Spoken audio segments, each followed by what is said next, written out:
A broken bank link in FloatMe usually happens when your banking login changes, the connection session expires, or the app loses permission to sync your transaction data. By the end of this, you'll know how to fully reset a broken bank connection, how to reconnect it correctly, and how to stop it from breaking again. Start by opening the FloatMe app and going to your linked bank account settings. If your bank shows as disconnected, the link has already failed and needs a full reset instead of a simple refresh. Next, remove the existing bank connection completely. Trying to reconnect without deleting the old link often causes repeated login errors or failed syncing. After that, reconnect your bank using your official online banking login. Use the same credentials you normally use for your bank's app or website.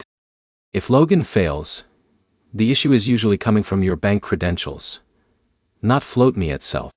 Now, open your bank's app or website directly and confirm you can still sign in normally. If you can't log in there, no third-party app will be able to connect either. Next, check if your bank recently updated security settings or forced a password reset.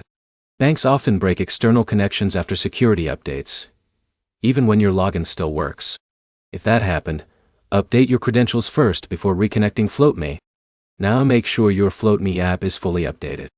Older versions can cause connection failures or prevent proper syncing.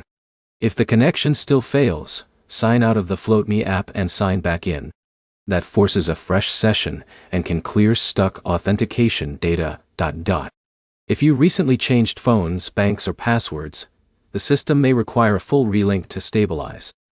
In that case, removing and reconnecting is the only reliable fix. Try reconnecting on a stable Wi-Fi network instead of mobile data. Weak or interrupted connections can break the login process halfway through. Avoid repeatedly attempting to reconnect without deleting the old bank link first. That can create sync conflicts that make the issue harder to fix.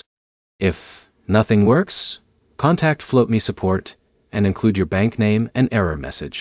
To sum it up, delete the broken link, reconnect with updated credentials, verify your bank login, and refresh your app session. Next, always do a clean reset instead of stacking repeated failed connections. If this guide helped, like the video. Subscribe for more FloatMe tutorials, troubleshooting guides, and personal finance tips.